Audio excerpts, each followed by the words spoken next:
recording now. Okay, so we are now starting a new subject. You'll all be very happy to know. We're going to talk about smicha. Okay, now, you might think that we're talking about rabbis. But actually, to start with at least, we're going to talk about animals, which might be the same thing in certain circumstances, but we'll see. So we're over here in the Gemarah. We've got our little S symbol that tells us we're at a new subject. Now, the Gemarah is referring us right back to the very beginning of the very beginning of our learning, to the first Mishnah in Sanhedrin, which I suppose we ought to find probably on page 1, I would have thought, if I'm not mistaken. No, it's not on page 1, is it? Let's go down and find the Mishnah. Page 7. There we go. There's the Mishnah. Thank you, Johnny. It's a very long Mishnah, and this is the bit of the Mishnah here that we're now going to be discussing. The Mishnah said, remember the Mishnah was talking about how many judges were needed for various different things. And the Mishnah said, you'll remember this because we did it in about December 2019, Smichat Zekenim, the laying on of hands by the sages. We'll tell you what that's all about in a minute. Va'arifat egla, and the breaking of the heifer's neck, bishlosha, needs 3 judges. Divrei Rabbi Shimon, that's what Rabbi Shimon says. Rabbi Yehuda says 5. Rabbi Yehuda omer chamisha, chamisha needs 5. Okay, so that's what the Mishnah was talking about. And now the Gemarah is going to drill down into these opinions of Rabbi Shimon and Rabbi Yehuda and see what we're talking about. So we're now going to go back to page 68 and our Gemarah. Here we go. Smichat Zekenim, the laying of hands by the sages. Tanu Rabbana, the sages taught in a Braita, v'samchu ziknei, the fact that it says the elders have to lay their hands or lean, yachol, I might have thought, ziknei hashuk, that these are ordinary communal garden elders, communal garden judges. So in other words, lower judges, lower court judges. Talmud Loma, the verse says Eidah, says a congregation, to tell us that it has to be judges of the people of the congregation, which is part of the Sanhedrin. Now, what on earth is this talking about? Well, let me show you what it's talking about. We need to know what it's talking about. We need to go to the Sedra of Vayikra, and it is chapter 4 of Vayikra, and I'm going to put it on the screen for you now, and then Leon is going to read it for us. Chapter 4 of Vayikra, and it starts with verse 13.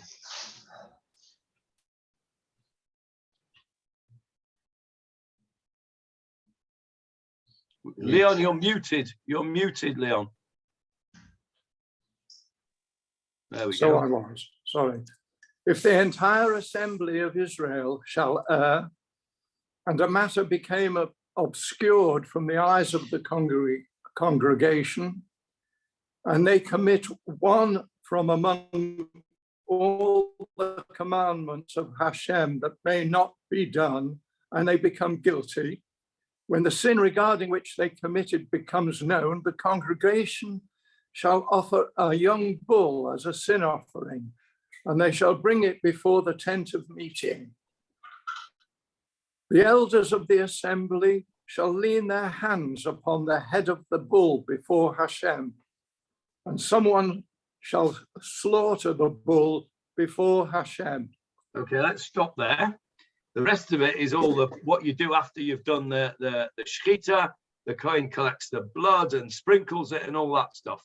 But for our purposes, what we're interested is in verse 13 to 15.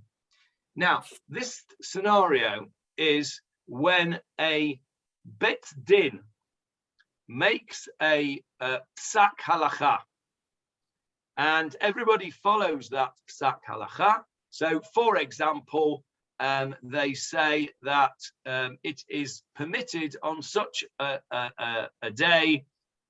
Let's say it's permitted on Shabbat to, I don't know, write, for argument's sake. For whatever reason, they made a psak, and then later on, they realized that that psak was incorrect. And as a result of them giving an incorrect psak, lots of people had done something wrong. Now, probably unlikely to be the example I've given you, which I deliberately gave you as a ridiculous example, because everybody knows that you're not allowed to write on Shabbat. But what if the Kashrut authority said that a certain product was kosher, and they later found out that it wasn't kosher? And not only was it not kosher, but it was not kosher in a Torah as opposed to rabbinic way. How could it not be kosher in a Torah way as opposed to a rabbinic way, for example? Any suggestions? Yeah, if it had milk and meat in it. Yes, if you had milk and meat cooked together, right? If, for example, a particular product was given a hechsher as being parav, and actually, for whatever reason, later on, they found out that this product was not parav. It actually had meat products in it and milk products, and they were cooked together in that product. So, or the other way around, maybe you had a meat pie, and you found out that actually the pastry from this meat pie had butter in it. Probably tasted pretty good, I would have thought. But anyway, you find out later on that as a result of the bet din giving this hechsher out to this product, that people have violated a Torah law. And the whole community have violated a Torah law. And so then you have, this is called davar ha'elam. It's a matter which was hidden. It was hidden from the community because they didn't know that the item was not kosher and that what they were doing was not allowed. Yes, Johnny? That they had recently with a butcher in Manchester and Liverpool, where under the hechsher of the bet din, then they found out they shouldn't have had the hechsher. That's more recent. That's more up to date. Yes, you're right. You're right. That happened recently. There was a butcher who was allegedly selling liver as kosher liver, when in fact it was not kosher liver. It was liver from not kosher animals, or at least animals which were not slaughtered in a kosher way. It was under the hechsher of the bet din, though. And it had the hechsher of the bet din. It had the liver that was being sold had the Manchester bet din labels on them, and there was a big furore. Yes, that's a good example, Johnny. So, Johnny. Yes. The definition I've got here for Parnei Olam is far narrower.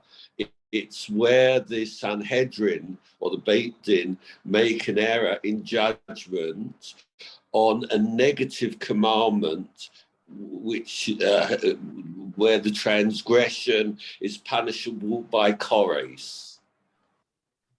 Okay. So, for example, if it was something to do with a negative commandment concerning Yom Kippur, where the punishment would be karet, then that would apply here. Or something to do with eating chametz on Pesach. So it's far narrower. That is a far narrower interpretation. Okay. Is that an accepted across the board? That is the pshat, according to all opinions. Okay, that's interesting. Okay, so the examples that we've got given would not require a par ne'elam and a par he'elam because it's not got karet. Okay. I wonder though, because the concept of par he'elam was not unheard of. So I wonder whether, although that might be the strict narrowest interpretation, whether it was interpreted further more widely, I don't know. But that's something we need to look into. Okay, so let's go back then and refine that. So the Bet Din says that a certain product is not got chametz in it. And it turns out that it does have proper chametz, and people ate it on Pesach. If you eat chametz on Pesach, the punishment is karet, cutting off of the soul, whatever that really means. Nobody really knows. But it's a very severe punishment. In that scenario, the community would need to bring this special offering called a par he'elam. And I'm just stopping in the middle there. Look at verse 13 and tell me where they're learning karet from that, David. V'asu achat mikol mitzvot Adonai asher lo te'asena v'ashemu. They should, if they commit one of all of the mitzvahs, which they shouldn't do, and they were guilty. That's a pretty wide a wide statement, isn't it? How do they narrow it down to just the karet ones?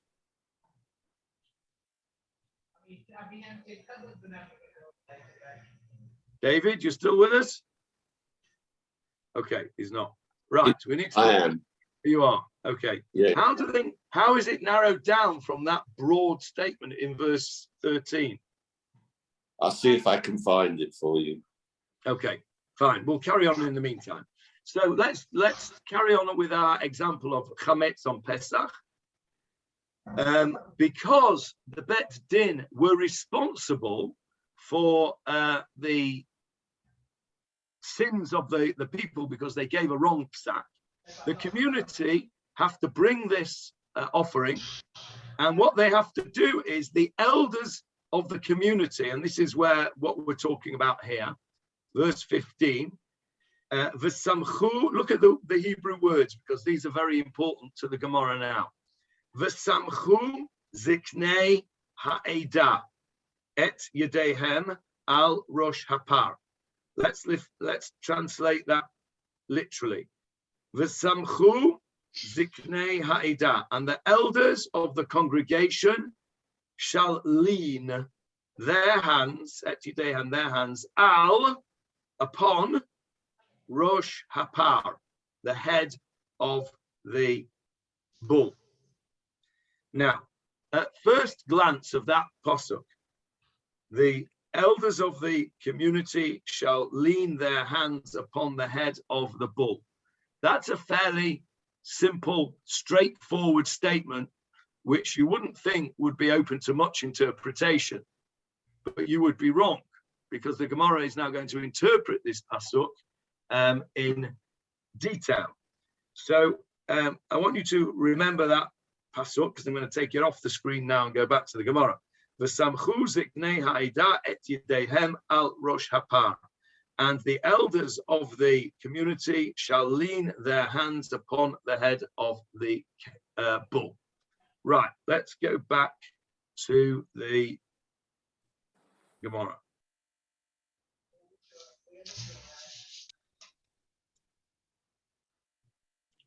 Right, there's the Gemarah. So, the Mishnah said, Smichat Zakenim, the laying on of hands of the elders in this situation where they needed to bring this special offering because they'd got a psak wrong, has to be done by 3 judges according to Rabbi Shimon and 5 according to Rabbi Yehuda. That's what the Mishnah said. So the first part of this Gemarah is asking, well, what kind of judges are you talking about? Are you talking about any old judge, meaning, you know, the lowest court that there is? And we've had this discussion many times of the judges who are called hedyotim, just simple people. So in other words, like we put together a bet din in the ceremony of Hatarat Nadarim, of annulling the vows on Erev Rosh Hashanah, what do? We get 3 people, 3 Jewish men who sit down and they act as a court. They are in fact judges. Does it mean that any old judges? And says the Gemarah, no, it's not any old judges, because it uses the word Ziknei Ha'edah, the elders of the community. It means they are judges. They're judges, not just ordinary people. Okay, so that's the first part of our Gemarah. The Samchu Ziknei Yachol. I might have thought Ziknei Ashuk, just elderly people in the marketplace, common or garden elders. Talmud Loma Eidah. It uses the word Eidah. Eidah is the congregation or the community, and it means that it's people from the leaders and judges of the people. Now that makes sense, because the whole reason that you have to bring this offering is because the judges, the Bet Din, the Sanhedrin, made a mistake. So it makes sense that it should be they who lean their hands on the animal in this special ceremony. The Gemarah goes on to explain. If it had said V'samchu Ziknei Eidah Yachol, I might have thought Ketane Eidah. I might have thought this referred to a minor congregation. What's the minor congregation? The small Sanhedrin. How many judges were there in the small Sanhedrin as opposed to the great Sanhedrin? Anyone remember? Leon, how many judges in the small Sanhedrin? 23. 23, correct. So the Pasuk might have said, V'samchu Ziknei Eidah, and the elders of congregation will lean their hands. And if it had said that, I might have thought, says the Gemarah, we're talking about somebody who is a member of the small Sanhedrin. Talmud Loma, the Gemarah is telling us that the Pasuk does not use the word Eidah. It uses the word Ha-Eidah, the congregation, the court. Now, when you talk about the court with a capital T, the Hey here is an important Hey. Which court are you talking about? Says the Gemarah. Ha'edah miyuchadin sheba'edah. We're talking about the congregation, which is the most special out of all congregations. In other words, the court which is the most special of all courts. Center court. Meaning the great Sanhedrin, Sanhedrin Agdolah. So the Pasuk said, V'samchu Ziknei Ha'edah. The judges of the congregation shall lean their hands. So the Gemara looks very carefully at the pasuk and says, it could have said, "V'samchu zakenim," the elders will lay their hands. It didn't. It said ziknei eda, or it could have said ziknei eda, and it didn't. It said ziknei ha eda.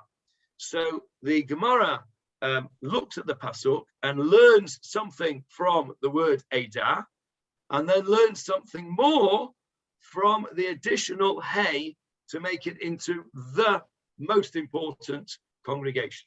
So those few words are looked at very carefully by the Gemara, and what we're left with is that a number of the judges from the great Sanhedrin have to come and lean their hands on this special bull offering, which is brought when the community sins as a result of a mistake of the Bet Din or the Sanhedrin.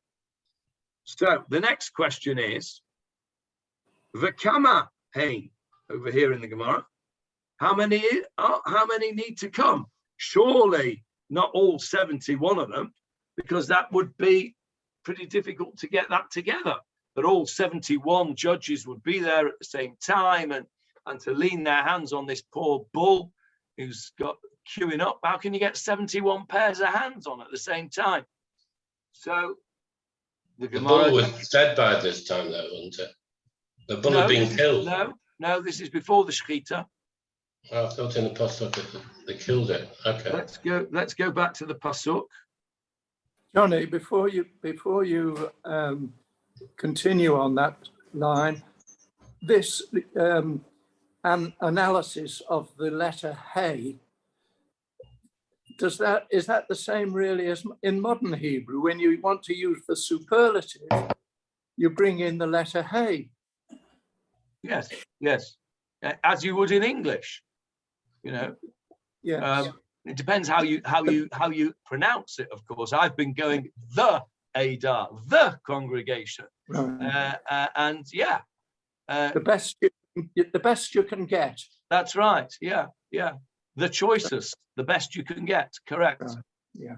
So I think yes, it's called the Hey Hayediyah in Hebrew, the Hey which tells you from the word Yodea, to know. It's the Hey that tells you which one you're talking about. So if I was to say, if I was to talk about HaKnesset, right, you would know that I was talking about the Knesset and not just any old congregation.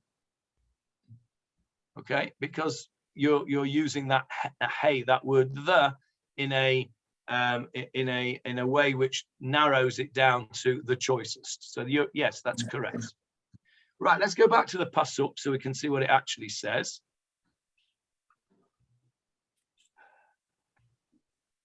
Okay, look at the verse, Johnny. Yeah. The elders of God, read it for us, Leon, verse 15, please. The elders of the assembly shall lean their hands upon the head of the bull before Hashem, and someone shall slaughter the bull before Hashem. So this leaning, Johnny, goes on before the Shechita. Yes. Okay. Thank you. So then, so let's go back to the Gemara.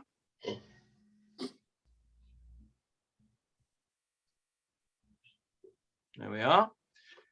So how many judges do we need out of these 71? Ask the Gemarah V'chamahain. And how many of them do we need? Now, what we're going to do now is we're going to look at the two different opinions. We said Rabbi Shimon said we needed 3, and Rabbi Yehuda said we needed 5. Okay? The Gemara is now going to explain to us why, first of all, they're going to talk about Rabbi Yehuda, why Rabbi Yehuda said 5, and why Rabbi Shimon said 3. And then we're going to see a bit of tennis between Rabbi Yehuda and Rabbi Shimon, backwards and forwards, each one trying to win the point against the other as to the reason why it should be 5 or it should be 3. So the pasuk says v'samchu, which means and they shall lean. Now that is a plural. What would it be if it was singular? V'samach. Yes, well done, Johnny. V'samach. But it says v'samchu, and they shall lean. They is plural. And in Hebrew and in the Gemarah, whenever there is a plural which does not tell you how many there are, it assumes that it is the minimum plural, which is 2. Okay? So v'samchu, says the Gemarah, shnayim. That's 2, because it's plural. Ziknei. Remember, it says v'samchu ziknei ha'edah.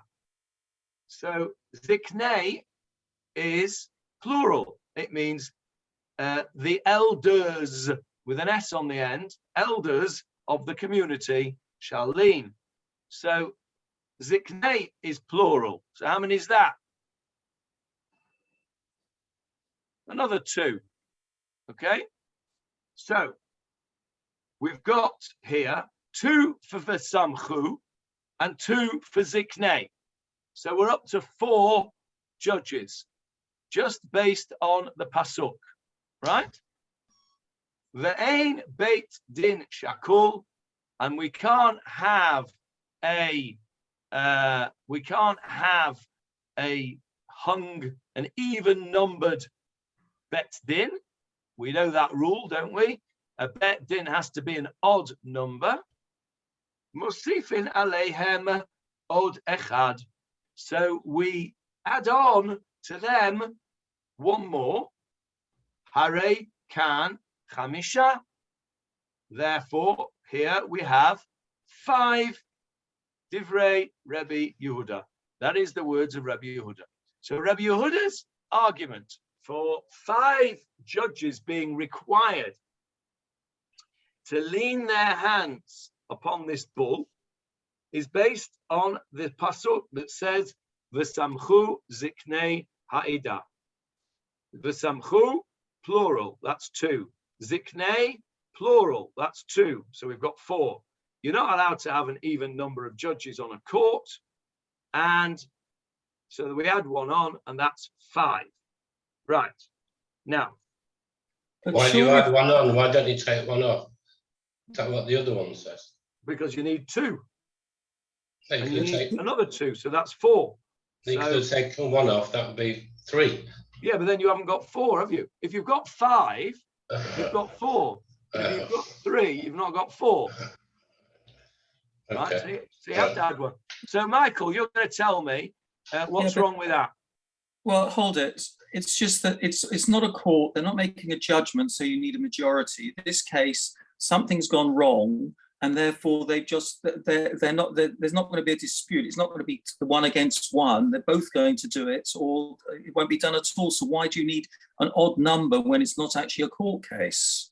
That's a very good question, and that is definitely one of the questions we have against that. And Avril, you've got another objection, have you? I just was a bit confused as to why it had to be 2 plus 2. I didn't understand why it needed, because of the word ziknei, and I didn't understand why it needed to be 4. Okay, that's the bit where I was totally lost. I mean, I can understand 2, and then didn't understand why it needed to be 4. Okay, so the Rabbi Yehuda's argument is that there is a plural verb, v'samchu, yes. And he says that's 2. And then he says ziknei is also a plural word. So that's another 2. But why are they not identical? That's what I didn't understand. Why is it not the same people? I didn't understand why it had to be 2. So your objection is absolutely spot on, because that's what Rabbi Shimon says. Rabbi Shimon says, what are you talking about? He says, it's just grammar. You've got a ziknei and you've got a verb. Of course, it's a verb's going to be plural. How can you have a plural subject and a singular verb? So Rabbi Shimon says, we'll come to your point in a minute, Michael. So those are the two objections. You're quite right. Between you, you've got the objections here. The objections are, first of all, Avril's point, you can't have a plural subject and a singular verb. You can in English because they're the same, but you can't in Hebrew. So I walk, you walk, they walk. It's the same verb in English, but in Hebrew it's not. In English, I lean, you lean, they lean. And that's why I asked Johnny to tell me what the singular would be. Because if it was singular, it would be v'samach. But you can't say v'samach ziknei. That doesn't make any sense. Because it's plural. The two judges need a plural verb. Anybody who's learned any foreign language other than English, does any other foreign language, does any other language other than English, by the way, not have conjugated verbs like we don't? In other words, the plural and the singular verbs are the same. Certainly not French and German and Hebrew, which are the three languages that I know. Anyway, other than English, most languages, let's put it that way, you have to know that there is a different conjugation of the verb for plural. So Avril's quite right. You can't have v'samach ziknei ha'idah. It doesn't make any sense. And that is what Rabbi Shimon says. Let's go on in the Gemara. Rabbi Shimon Omer, Rabbi Shimon says, ziknei shnaim. Okay. Great, I accept that. I accept that ziknei is plural, elders, and therefore we need two. I get that, he says. And also, I get the ein beit din shakul. We can't have a even number of judges on a bet din. So, mosifim aleim od echad, we'll add one on, hare kan shlosha. That's why we've got three. We'll come back to the bet din even number thing in a minute. And so he says, I'm with you all the way, except I'm not buying that you need an extra two for the verb. And so the Gemara asks a question. Well, hang on a minute. For Rabbi Shimon, what's Rabbi Shimon going to do? Achtiv v'samchu. Why does Rabbi Shimon not darshan the same way as Rabbi Yehuda, and why does he not do something with this verb for samchu? And he says, like Avril says, Hahumi ba'i leila gufei. I need that verb to tell me what the elders are going to do. If it just said v'ziknei ha'edah al rosh hapar, and it just said the elders of the congregation upon the bull, I wouldn't know what they're meant to do. How do I know they're meant to lean? How do I know they're not meant to spit on it or kiss it or do anything else with it? How do I know they're meant to lean on it? I need a verb to tell me what they're going to do, says Rabbi Shimon. And if you're going to have a verb, then of course it's going to be plural. It can't be singular, makes no sense. So I need that word v'samchu to teach me legufei, the body of the, not the body of the cow, the bull, the body of the matter, the subject matter. I don't know what I wouldn't know what the Torah was trying to teach me if I didn't have a verb. As you know, the verb is there at the beginning of the sentence in the same way as it is in English. Reminds me of a joke I once heard about German. Any of you speak German? Johnny, well, you'll a little bit. Okay, well, you'll know that in German, the verb comes at the end of the sentence, right? So if I think this was true, actually. There was in the United Nations, they have these simultaneous translators who translate into all the different languages for the people that are there. So there was this German guy giving his speech, and everybody's translating into their own languages. And this guy starts his sentence, and it's a really complicated sentence with lots of commas in it and various things, and notwithstanding this and notwithstanding that and the whole thing. And there's silence, nobody's hearing the translation. And then after about a couple of minutes of this guy going on and on and on, one of the translators shouts, "For God's sake, man, the verb," because he didn't know how to translate it, because he was waiting to see what the verb was, which comes at the end of this sentence. You need the verb. If you don't have the verb, you don't know what he's talking about. And that's what Rabbi Shimon is saying here. I need this word v'samchu to teach me what is going on, legufei, for the actual body of the matter. So it's not there to teach me that I need an extra two. It's there to tell me the matter itself. So I'm not adding another two, says Rabbi Shimon, which is basically what Avril said. So then the Gemara says, back to you, Rabbi Yehuda. This is the tennis match, back and forth. Rabbi Yehuda, lugufei lo tzarich. Doesn't he need that verb to tell him the body of the matter as well? De'in kain delot oteitz v'samchu lidrasha. And so Rabbi Yehuda says, no, I don't need that. It could have just said, Ziknei ha'ida yedehem al rosh hapar, the elders of the community, their hands upon the head of the bull. And I would have understood, said Rabbi Yehuda, that means to lean on the bull. Well, I mean, does it? I don't think that means that. I mean, it could be anything that the elders have to do with their hands on the bull. Rabbi Yehuda says, what else can they do other than lean on it? It's obvious. Well, no, I don't think it's that obvious, but that's what Rabbi Yehuda says. And now back to Rabbi Shimon. What does Rabbi Shimon say about that? Rabbi Yehuda says, we don't need the verb to tell you that it's leaning. It's obvious. It just said the elders of the congregation, their hands upon the head of the bull. You know that it was to lean. We don't need to be told that specifically. What do you got to say about that, Rabbi Shimon? So he would say, Iktiv hachi, hava amina, my al. If that was the case, I would have to ask the question, what does the word al, upon, mean? I remind you, I don't want to keep flipping back and forth because it disrupts the page. But I remind you, the pasuk says, "V'samchu ziknei ha'eda et yedehem al rosh hapar." What does al mean? On. Johnny says on. I translated it in a fancy way. I said upon. That's the fancy way of saying on. But what does al also mean in Hebrew? It can. Towards.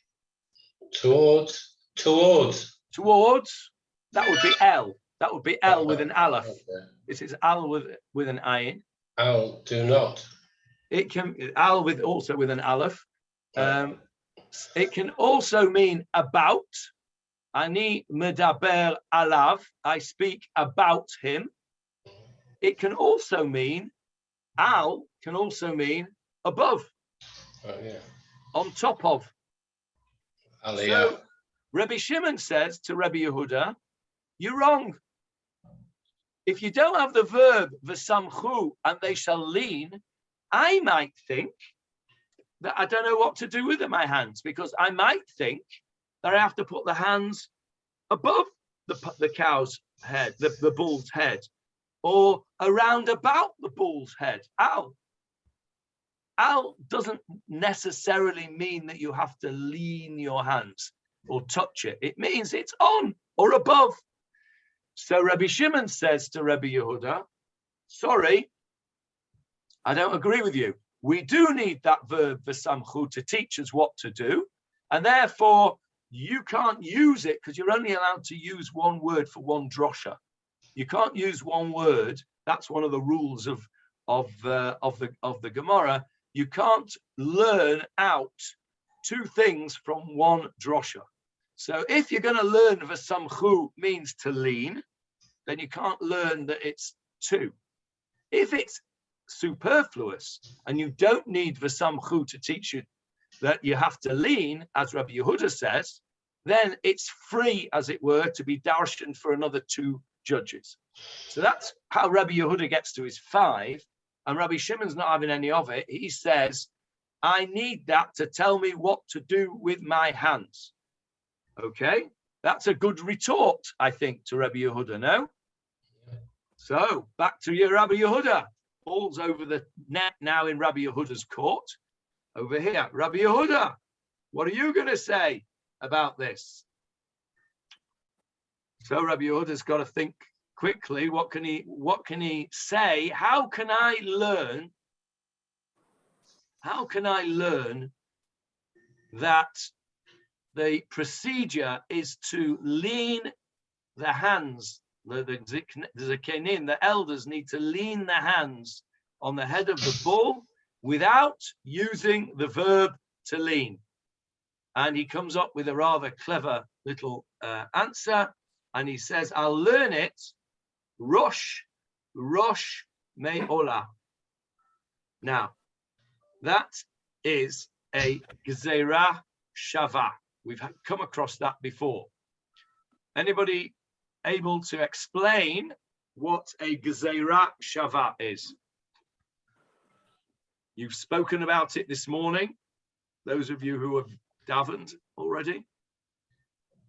First of all, where have you said it this morning? Rabbi Ishmael. Correct. Rabbi Ishmael Omer b'shloshet midot haTorah nidreshet bahen. Rabbi Ishmael says there are 13 ways in which the Torah is expounded. The first one is Kal v'chomer, a light case, a stringent case from a light case, or the other way around, Kal v'chomer. Second one is Gemarah Shava, a Gemarah Shava. What does the word in Hebrew shaveh mean?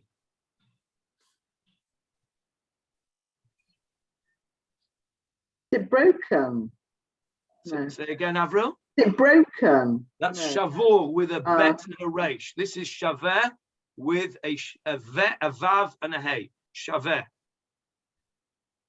If I was to say to you, echad ve'echad shaveh shtayim.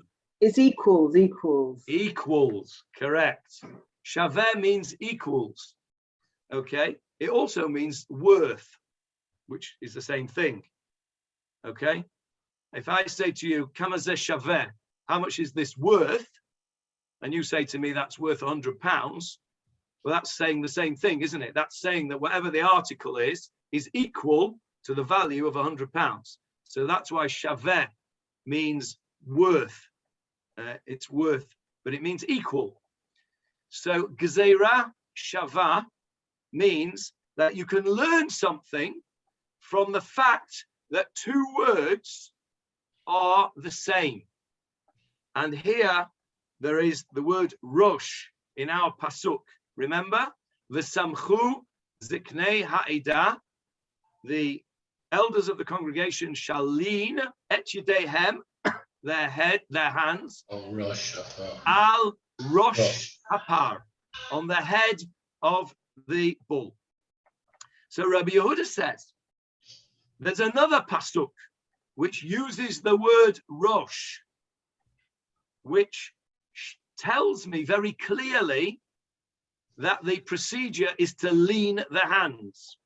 And so because over there, and I'm going to show you the pasuk in a minute, because over there, that word of rosh means to lean the hands on the head, I can learn in our pasuk, where it uses the same word rosh, that's an indication that over here in our pasuk, it means to lean the hands, and I don't need the verb. That's what Rabbi Yehuda says. Now, let me show you where the pasuk is. We don't have to look very far because it's on the same page. Let me go back to the Vayikra. Here we go. Here's our pasuk, verse 15. Leon, read verse 15 again for us. I know you've read it a few times. The elders of the assembly shall lean their hands upon the head of the bull before Hashem, and someone shall slaughter the bull before Hashem. Okay, now let's go up to the beginning of the chapter, so verse 2.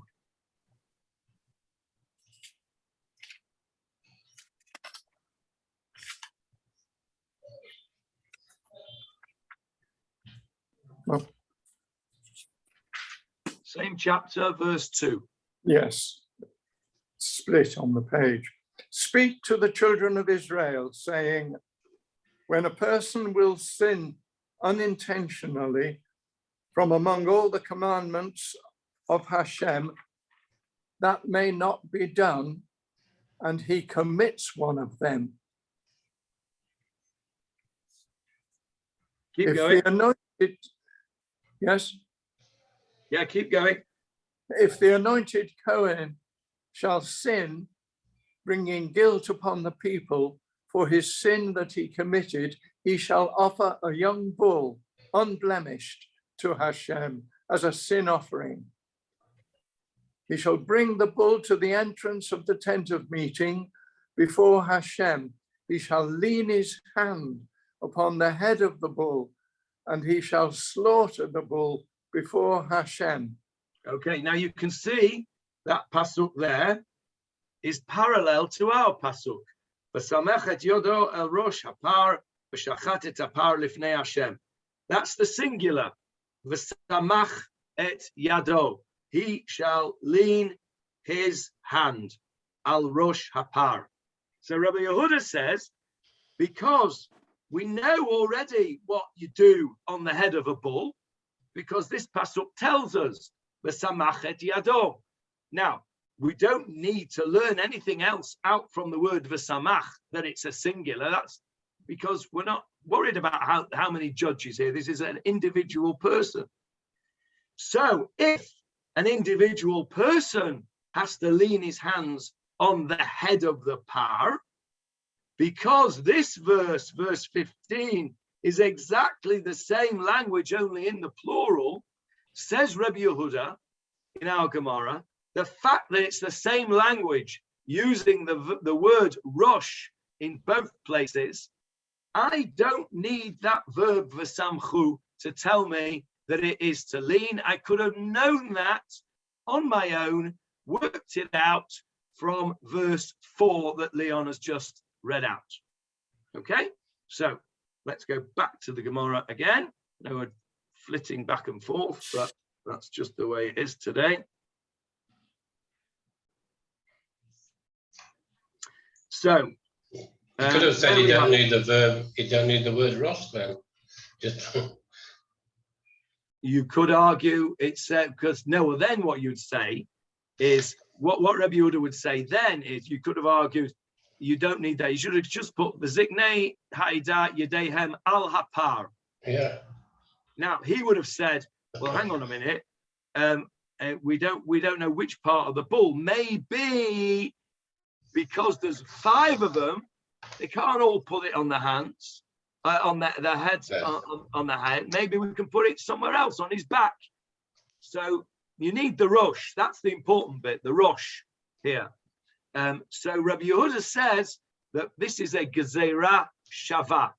Okay, it's something that we learn from a similarity or an equality, not a similarity, an equality of the language. Rosh and rosh, it's a gezerah shava. Now, going back to Rabbi Yishmael Omer, the 13 principles of exegesis, the strongest of all the methods of exegesis is a kal v'chomer. Number 2 in the league table is gezerah shava. A gezerah shava is a very strong proof. Okay, it's a very highly regarded proof. So Rabbi Yehuda feels that he's on very strong ground here. He's done a volley into right onto the baseline here in this tennis match. Rabbi Shimon is in trouble here. How's he going to get out of this? Because the Gezeirah Shava is the Gezeirah Shava. You can't mess with those, right? It's a strong proof. So if we've got a strong proof from a Gezeirah Shava that it's to lean your hands on the bull, Rabbi Yehuda says, see, I don't need that verb like you say. And if I don't need the verb to tell me that he's going to lean, what's the verb doing there? It must be, says Rabbi Yehuda, to tell me I need an extra 2 judges. And it's not 3, it's 5. Okay? Are you understanding at the moment where we're holding? So now, Rabbi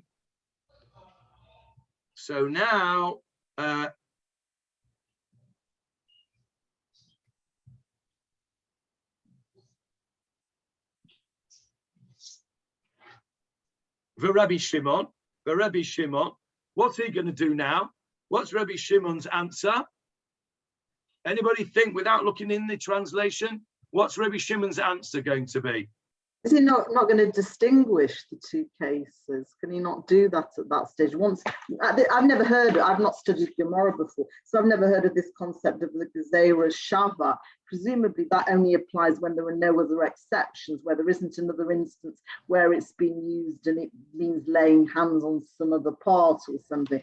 So presumably that precludes distinguishing the 2 cases. Once it's a Gezeirah Shava, presumably that's it. There's no way you can distinguish. Yeah, once there's a Gezeirah Shava in place, then that Gezeirah Shava is in place. So Rabbi Shimon gives a very simple answer, and he says, Lo Gemar Rosh Me'ola. I don't accept that Gezeirah Shava. Now, are you allowed to do that? Is Rabbi Shimon allowed to say, no, I don't hold by that? Well, we're not. Now, the concept of Gezeirah Shava is always fascinated me when I was a kid, because there are so many different psukim which have the same word in it. Why aren't there billions of Gezeirah Shavas? And then we wouldn't know where we are.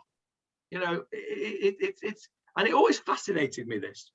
But the truth is that there is a get-out clause, and this is where the leap of faith comes in. Because the Gezeirah Shavas that are brought in the Gemarah are those which were handed down from generation to generation, from Moshe Rabbeinu at Sinai to Yoshua to the Zakenim, from the Zakenim on and on and on, until they were written down by the Tanaim and the Amoraim of the Mishnah and the Gemara. So it's reliant on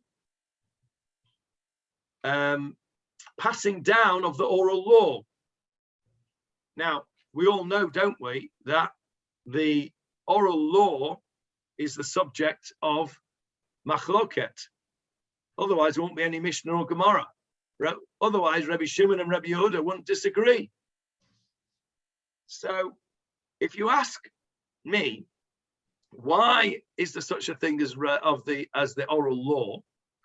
The real answer is that we're not meant to write it down, because we're meant to adjust it for the generations. It's meant to be dynamic. You've heard me say that hundreds of times. But actually, you could argue that the reason it wasn't written down was that there won't be any learning to do if it was all written down, because this whole Mishnah and Gemara business is based on people's interpretation of what the oral law said. And Rabbi Shimon quite simply says that Gezeirah Shava that you've just brought, Rabbi Yehuda, was not one of those Gezeirah Shavas that was passed down from Moshe from the generations. I do not have a tradition, says Rabbi Shimon. I did not learn that Gezeirah Shava from my rabbis. My rabbis did not hold of that Gezeirah Shava. Their rabbis did not hold of it. And we don't think that Gezeirah Shava works. Rabbi Yehuda says, well, I have a tradition that it was a Gezeirah Shava from Moshe Sinai, so I do hold by it. And Rabbi Shimon says, well, I don't. And that basically is the end of the argument, because you can't trump that, because we're going back to Moshe Sinai. So Rabbi Shimon says you can only learn a plural from the ziknei, not from the verb, because you need the verb to tell you what to do. Rabbi Yehuda says, no, I can learn if I'm careful and I look at the Gezeirah Shava that came to me from my tradition all the way back to Moshe Rabbeinu. If I look at that Gezeirah Shava, I can learn what to do with my hands if I'm the judge here from the oral law, and I don't need to be told v'samchu. I don't need to be told the verb here. I could have managed without it, and because I could have managed without it, it must be there for a purpose. And I believe, says Rabbi Yehuda, that it's there to teach me that we need 2 extra judges, and it's not 3, it's 5. So and that's it really from that argument. You can't go any further. We've gone back and back and back. We've gone into the Torah, and now we've gone right the way back to Sinai, to the Gezeirah Shava. And bottom line is the 2 rabbis here, Rabbi Shimon and Rabbi Yehuda, disagree about what was passed on from Moshe to the Zakenim. Now, how fascinating is that you have 2 serious Gemarah figures here who disagree about the halacha. And here we are 1,500 years later, and we're not allowed to disagree about anything because it was all written down in the Gemarah. And that is the problem with writing down the Mishnah, the problem with writing down the Gemarah, and the problem with codifying Jewish law in the Shulchan Aruch, which has become the Torah Shebichtav. It's become the written law. And then any interpretation thereafter is not acceptable unless you're in the group of people for whom it is acceptable. In other words, if you're one of us, if you're okay. If you're nicht von unserer, then it doesn't work. In other words, it's all tribal. And that is the biggest problem that we have in Judaism today, comes from the fact that the Mishnah and the Gemarah were written down, which has led to the Shulchan Aruch being the Torah Shebichtav. Now that is a very, very bold statement. It's one which I stand by, but nevertheless, it would be disagreed with by probably the majority of people who would call themselves Orthodox. But there you go. So that's now what we haven't. What we've come to a little S, which is the end of the subject. What the Gemarah does not discuss is Michael Krause's objection.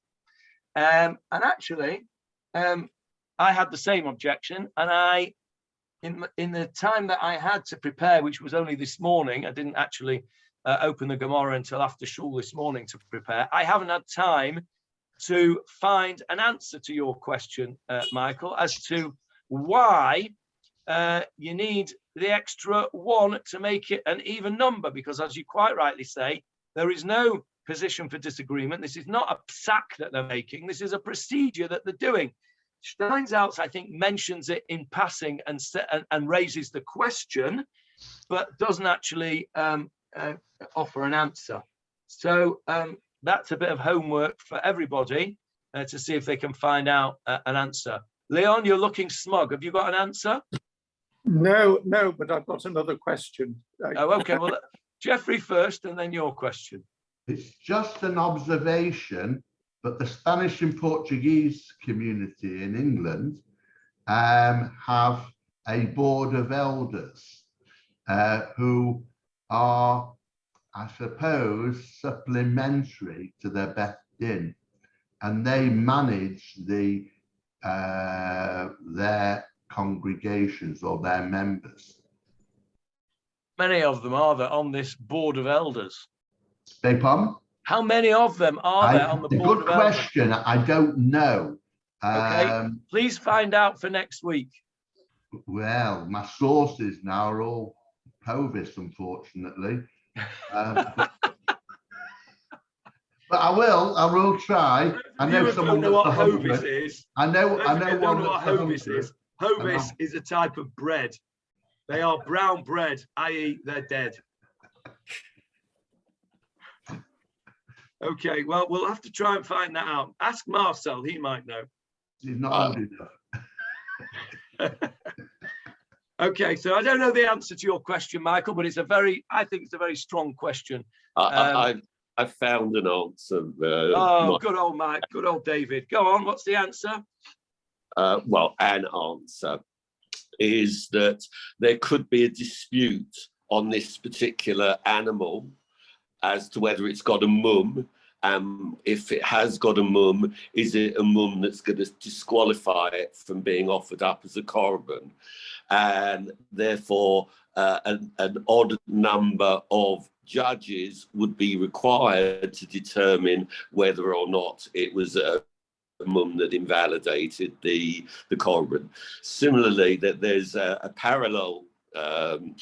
We're going to find out. We're going to discuss in the next few weeks to this case, which is the Eglah Rufa, where a dead body is found in between two cities, and we don't know who the murderer was, and to determine which town the murderer came from, judges would come and measure the closest town from where the murdered person was, and the Eglah Arufa would be slaughtered there.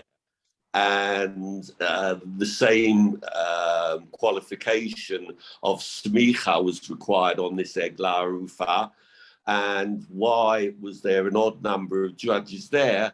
Because in case there was a dispute as to which was the closest town to the dead body. Okay, so what you're basically saying is that the procedure was not a standalone procedure. They tag it on in the Eglah Arufa case to the measuring of the distance, and in either case, there might be a situation where these judges would come and lean their hands on, and would say, one of them would say, hang on a minute, this bull's got a dodgy eye. He's not fitting to be a korban. And the other one would say, no, it's not, it's fine, what are you on about? And so they would need three to decide. Okay, I think that's a reasonable answer. I think that's a reasonable answer. And I'll give you a modern day scenario which may enlighten us on that. You may say, well, hang on a minute, it's two separate procedures. Before the animal is brought in, it's examined by whoever it's examined by. And by the time it gets to do this procedure, it's already passed the test of being a fit animal. Because if you don't say that, David, then you would need three judges around for every time a shechita was done. Wouldn't you? Every time somebody brings a korban, you couldn't just rely on the Kohen to shecht it, or whoever to shecht it. You'd have to have three judges because maybe because of the severity of this particular korban and the fact that it was being used to combat something that would be that made people chayav kores. That's why the extra stringency was possibly. I have to say, I'm not thrilled about it because it's the only answer I can find. Well, it's the best one I've heard so far, David, because I couldn't think of any answer. So well done for that. Although I'm not entirely thrilled by it. But just let me know on Shabbat then. Just on a just before we go, just on a practical point of view on that idea that you know something's already been passed as being okay. I'm now going to contradict myself because somebody told me a story yesterday about a ketubah, This was a friend of mine who is a rabbi, who is a very, very experienced rabbi. He must have done hundreds and hundreds of ketubot and weddings. He's been a rabbi for 30 odd years. Anyway, he told me that recently he did a wedding of one of his own children, and he the mechutan wanted another rabbi to check the ketubah that he'd written or that he'd approved. Actually, my daughter made the ketubah. That's why he was telling me the story. He was fine with that, but his rebbetzin got all uppity and said, my husband's been a rabbi for 30 odd years. He knows what he's doing. He doesn't need anybody to check his work, blah, blah, blah, blah, blah. Anyway, my friend said, it's fine, no problem. Let him check it. What doesn't make any difference. Anyway, of course, came to the actual chuppah, or just 2 hours before the chuppah, and there was a mistake in the ketubah. And the mechutan, who wanted to check it before, who checked it 2 hours before the chuppah, found this mistake in the ketubah, and my friend agreed it was a mistake. And the reason he was telling me out of praise for my daughter, because he was telling me that he called her up, and in 2 hours they had a new, less than 2 hours, they had a new ketubah ready to go under the chuppah with the correction made. That's why he was telling me the story. So it could well be, David, that in this situation, because of that severity, even though this animal had passed its test to get to the procedure, that just in case there might be a last-minute hitch, and of course an animal can develop a blemish in between having been checked and then coming to the procedure. So it could well be that's why they have 3. Where did you find the answer, David? In the Art Scroll Mishnah. It's the commentary to the Mishnah called the Yad Ramah. Right. Okay. Similarly, the Art Scroll Mishnah, when discussing the machlokas between Rabbi Shimon and Rabbi Yehuda, cites the Yerushalmi and says that according to Rabbi Shimon, in this case, so it doesn't leave us in the dark. So it obviously infers from that the Gezerah Shava wasn't learnt from Rabbi Shimon's teachers, and therefore the Gezerah Shava that Rabbi Yehuda uses is invalid. But when it comes to the Eglah Rufa, the Yerushalmi paskins according to Rabbi Yehuda, and the 5 judges are required for that, which we'll come on to in however many weeks' time. Fascinating. Okay, thank you for that insight. Brilliant. That was excellent. Thank you, everyone. Any other comments before we go? Yeah, Johnny. Oh, yes, Leon, you wanted to ask a question. Yes, I was going to ask. My recollection is that the elders lean with all their strength on the head of the bull. Are we going to come to that in the Gemarah? Yes. At all? Do they deal with that? Yes, we're going to talk about what smicha means and why. Yes. Right, not at this. But you're right, it does say that, and it actually says it in the translation as well on the page. It didn't say it in your translation, but the one that was on the screen earlier on had in brackets forcefully. Oh, right. Okay. You've been using tennis quite a lot this morning in the share, Johnny. I thought that's the difference between Ada and Ha-Ada. Is number 1 court as the Sanhedrin, and center court is for the hay. Center court's the great Sanhedrin. You're quite right, Johnny. Absolutely. Great analogy. Excellent. Excellent. Jeffrey, have a good trip. I don't know if you'll be able to join us in the early hours for you. Michael Kraus manages it, so we expect to see you next week. Hold it. Jeffrey, where are you going? You going to the UK because we're coming over tomorrow? Yeah. So you're going, so we won't see you. Well, we might see you if we look up because I think you're going